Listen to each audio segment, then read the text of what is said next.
good morning. Welcome to Ready Row USA podcast. As we continue our weekly broadcasts featuring the best of rowing news, gadgets, and gear from clubs, rowers, and vendors and experts across the country. Ready Row USA is part of the International Rowing Chat Network. You can subscribe to receive notifications of upcoming shows, send in your news tips, join our community simply by visiting the website. I'm your host, Tara Morgan, out in lovely Vashon Island, Washington. Our producer and today's director is Charlotte Pierce, and the exalted guru of the Rowing Chat Network, aka our executive producer, is Rebecca Caroe.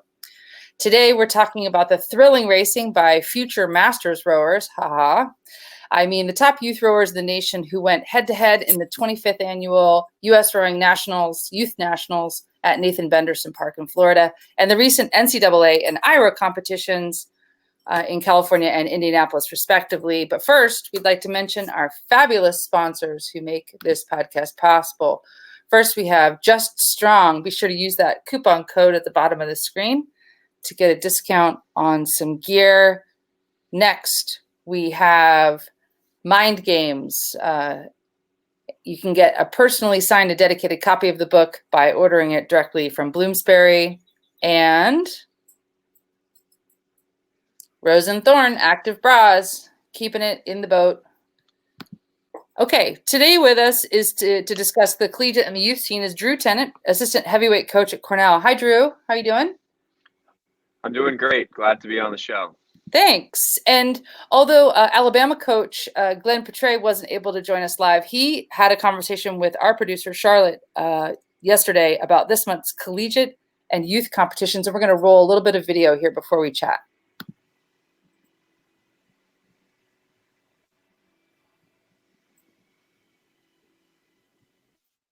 So, Drew, is your season wrapped up? Yeah, we're done for the year. We just ended. That was June 2nd. So it seems like it was just yesterday, but it was over. We've got a lightweight group that's going to go to the Henley. But I coach for the heavyweights. The heavyweights were done for the summer. Everyone's spread across the country doing internships and rowing, and hopefully we hope staying in shape and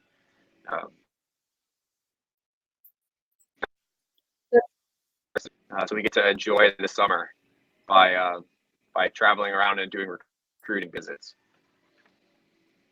Oh, great. Are you having an easy time or hard time finding lightweights these days? Is it still something that I know with the Olympics, they're cutting those events? So is that still something that's it's popular? I'd say that, yeah, no, lightweight rowing is as strong as ever. I think you see there's, it's lightweight rowing is like a normal sized person, a lightweight. It's heavyweight rowing that's hard to find. I mean, there's just not that many 6'6" people in the world. There's a lot of people in the world who are 5'10" to 6'1". Like that's actually a normal sized person. So, there's an explosion of youth rowing in the country. So there's a really good supply of lightweight rowers coming in, and they're excited to be a part of it. It's really just a matter of finding. The league gets faster every year, so just finding the best. Yeah, definitely. I know. Oh, go ahead. I should say, and those, and obviously those who are the best fit for Cornell and who kind of like being in upstate New York. That's part of it. Yeah, you gotta like snow for sure. The lake effect. Right. Yeah. I'm just waiting to hear from Charlotte when we want to roll that video, but we can move on to Youth Nationals. Let's talk about Youth Nationals. Okay. How did, let's see, I have a fun fact here. Oh, this is Collegiate Nationals. Yep. About Cincinnati. You had a fun fact about Cincinnati. Yeah, so they've qualified their men's and women's eights all 25 years that the event has run. They've been going for as long as it's existed. It's a pretty impressive streak. It started with Todd Jesdale was their coach in the 90s, and he kind of set it. I think that was part of the video. Sounds like. Yeah. Keep going. We can keep talking. Todd Jesdale in the 90s and put in a good system, and I know I have a couple of friends who coach there now, and they've kind of kept the best elements of what Todd put in place, and then they've modernized a little bit for the times, but they just kind of keep it simple. Their boathouse is just basically a corrugated tin shack, and they it's nothing pretty, but it's no frills, and they teach the fundamentals. They teach the kids to row hard, and it's a great program. Yeah, I remember traveling to Cincinnati for some youth events when I rowed in high school. I grew up in Oak Ridge in Tennessee, and that program was really strong up there. I remember it was our first time going into a tank. We'd never seen a tank before. We got to see one in Cincinnati. Yeah. So that kind of a legacy, with these youth programs, I feel like, I'm here in the hub of a lot of big rowing here in the Northwest, with Washington obviously being hugely dominant in the collegiate scene. But we also see this new thing happening at the youth level, which I don't know if you've got some thoughts on, which is not just a composite club, which as opposed to a scholastic club, but like an elite club. You're starting to see these elite clubs like Seattle Rowing Center. There's now on my little island here, even we have a high performance youth club that's formed. I don't know if you're seeing your recruit in terms of your recruiting. Are you seeing more of those? We are, certainly. I think that's kind of one of the exciting things about the way the youth nationals is set up is since they have the small boats and the sculling events, you'll see like these little clubs do well. They'll come out and win the, Seattle won the double, the lightweight double for the men, and they were second in the pair, and so it's you start to see some of these little clubs pop up where they've got a good coach, they've got a few good athletes, and they don't have to have this huge enterprise going. They can just kind of get more of a small organic thing going, and then they can come and win an event at nationals. So it's pretty exciting to see that, and I think for us it helps us to see you see people who are off the beaten path a little bit, but they're able to get in a small boat and show that they can really move it. So yeah, I'm pretty excited to see that those clubs are, I think in Seattle's situation, they tended to be very sculling heavy in their origins, I think because they were just small boats and a small club. And now you're seeing these fours and these pairs coming out of it. And we know that's really, moving boats in terms of moving into the collegiate level. So it's pretty exciting, I think. I think Charlotte's ready to go with our video from Glenn Petray from Alabama. So let's roll that. Okay.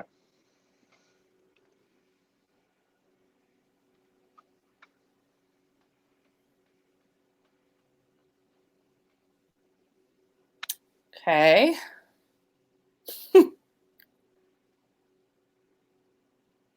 Do you guys go up against Alabama? The exciting stuff happening in women's collegiate rowing was the NCAA championships that took place 2 weeks ago in Indianapolis.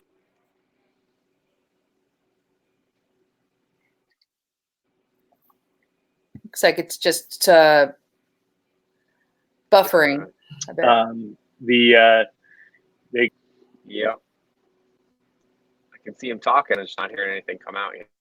Yeah, it looks like it's just having a hard time buffering. Well, let's keep. Let's move on to Indy. Let's move on to those NCAAs. Or actually, let's start with youth nationals. Did you get to go down and see any of that live, or were you watching online like the rest of us? I didn't see any of it live. No, just checking the online updates. So yeah, we were in. Obviously I saw the men's nationals live, but not the others. So, what about you? Were you out there? No, but Seattle is just mad represented at that youth nationals event down in Sarasota. With Seattle Rowing Center, like I mentioned, one of our composite clubs, as well as a scholastic club, Holy Names Academy, is just consistently dominant in a lot of their categories. Sammamish Rowing, Green Lake has been really doing well. I know Green Lake, you have at Cornell, one of the seniors from Green Lake is coming to your program. Jerry Anderson is going to come in to your men's program. And of course, my personal favorite is Mount Baker Rowing and Sailing, which actually did amazing this year with their lights. Their boys' lights was really good.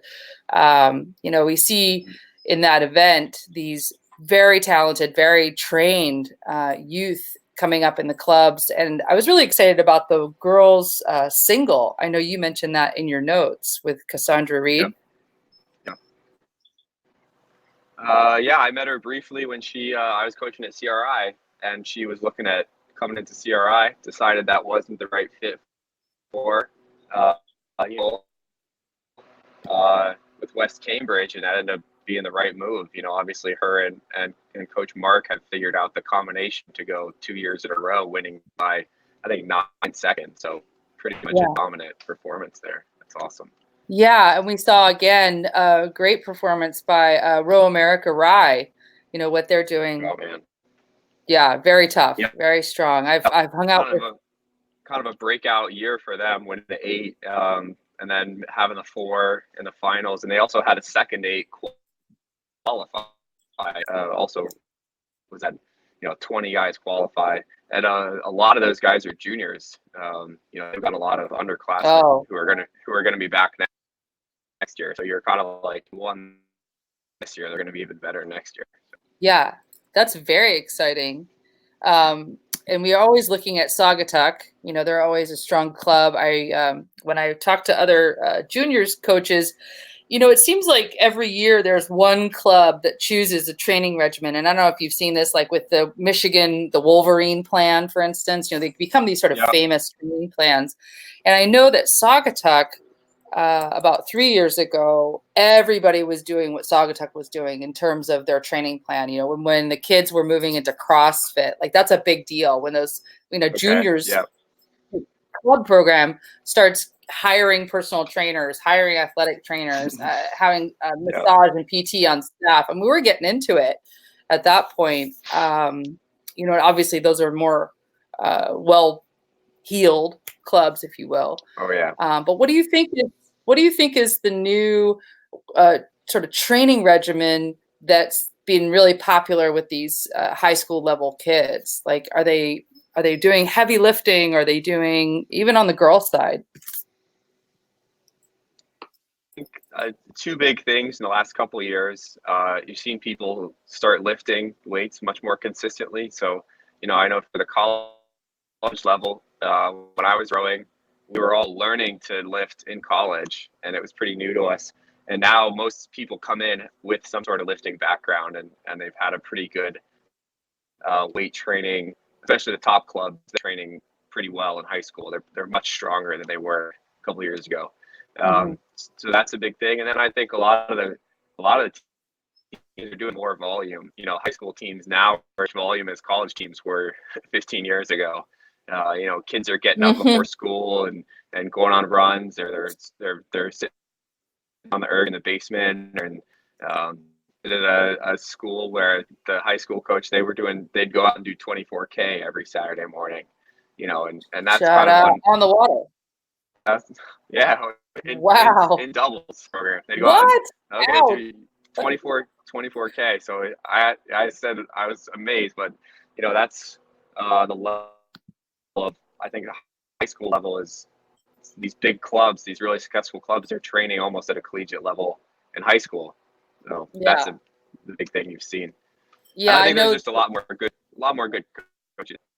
That's what I was going to kind of segue to is, one of the challenges we have in our community, obviously, is coaching pipelines, right? Yep.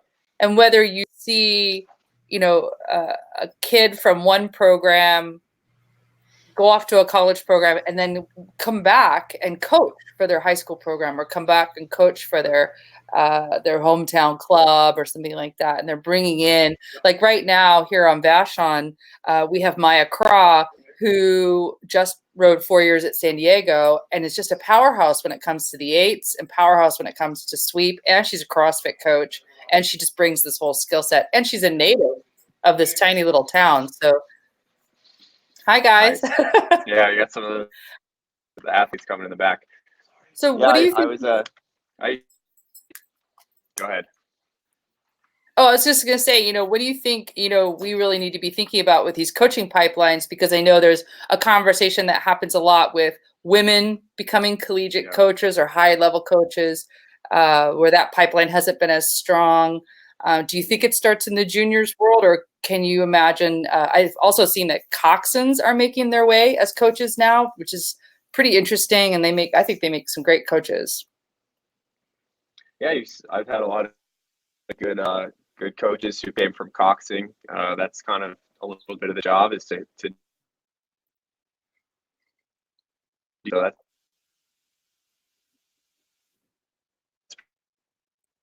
pretty nice. I was in Boston for 8 years.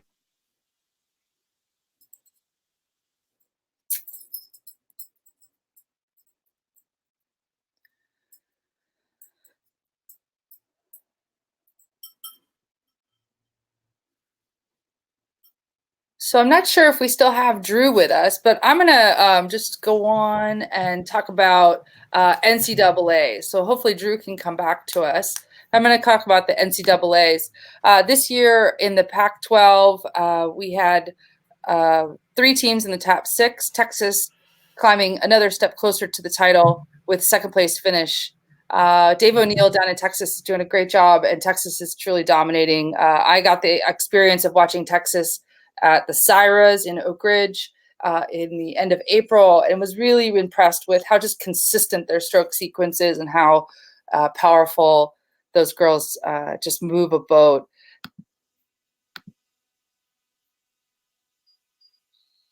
Keeping on with the NCAAs, one thing that was really exciting was watching this back and forth between some of the top teams and how things really ended up at the end of the day, with Washington dominating in the women's division across the board.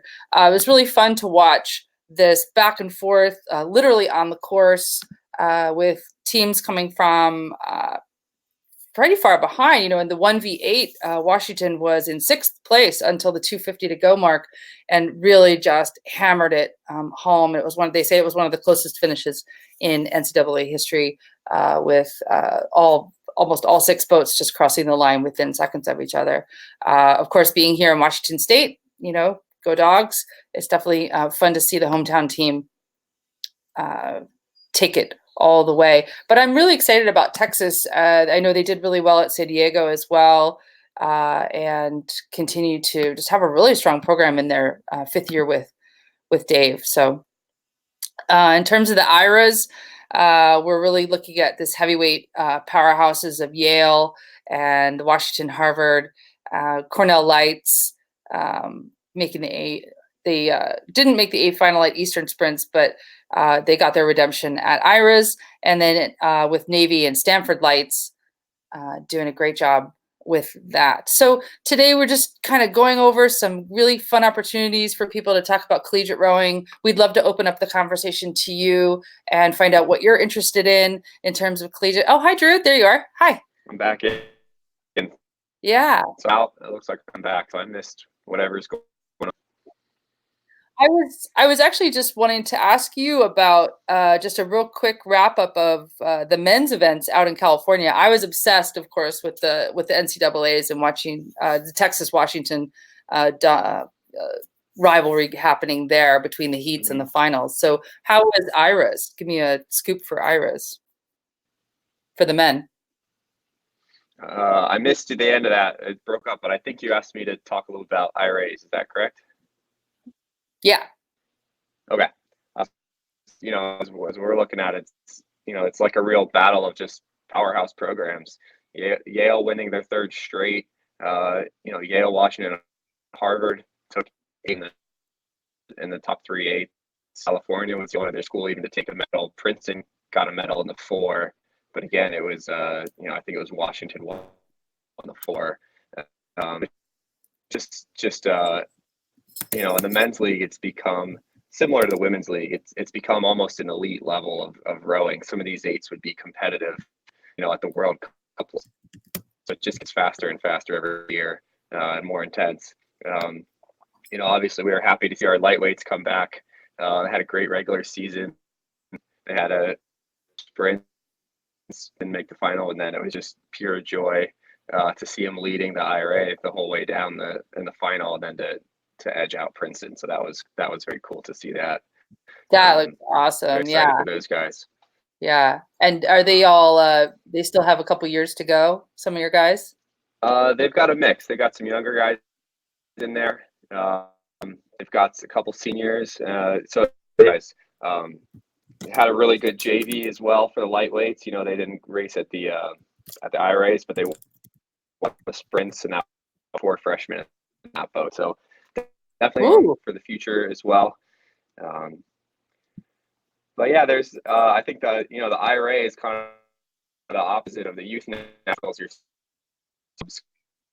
come in with kind of new faces that you haven't seen. The IRA is really it's kind of the traditional powerhouses continuing to be the powerhouses. So great. Well, good luck to you in your recruiting this summer. Any hot spots you're excited to go check out some kids? Are you doing any camps this summer? Oh yeah, we have a rowing camp here. We'll run a camp here. I'm not doing too many. I am in a with our lightweight team just to help chaperone them. So I'll be gone for 2 weeks and then taking a little personal time off. Great. But yeah, it's mainly so. Awesome. Yeah, it's a little bit of downtime. Oh wow, it's been a tough season, and I know weather-wise, it's been very challenging for most of the clubs in the Northeast. It's been pretty brutal. We're hoping for a easy summer and safe summer for everybody. You know, easy on those hurricanes, easy on, for us it's wildfires out here in the Northwest. Yeah. So, all right. Well, thanks, Drew, for joining us. It's been a pleasure. If you ever want to talk again, I know you guys you do tech stuff, so we use the NK Orla. A lot of fun doing that. So if you ever want to talk about that, let me know. We can come on and talk about the good and bad and everything in between.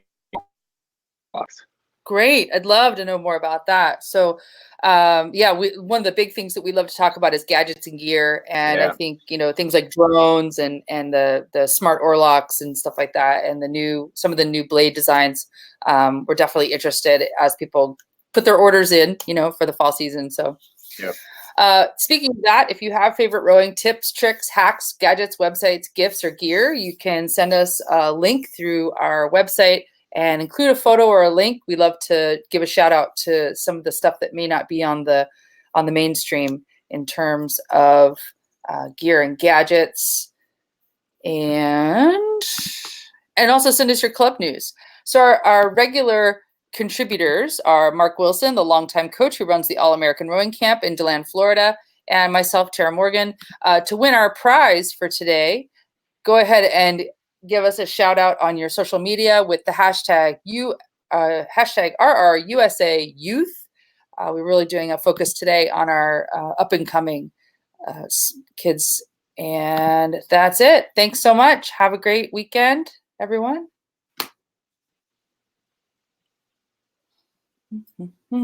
Thanks, Drew.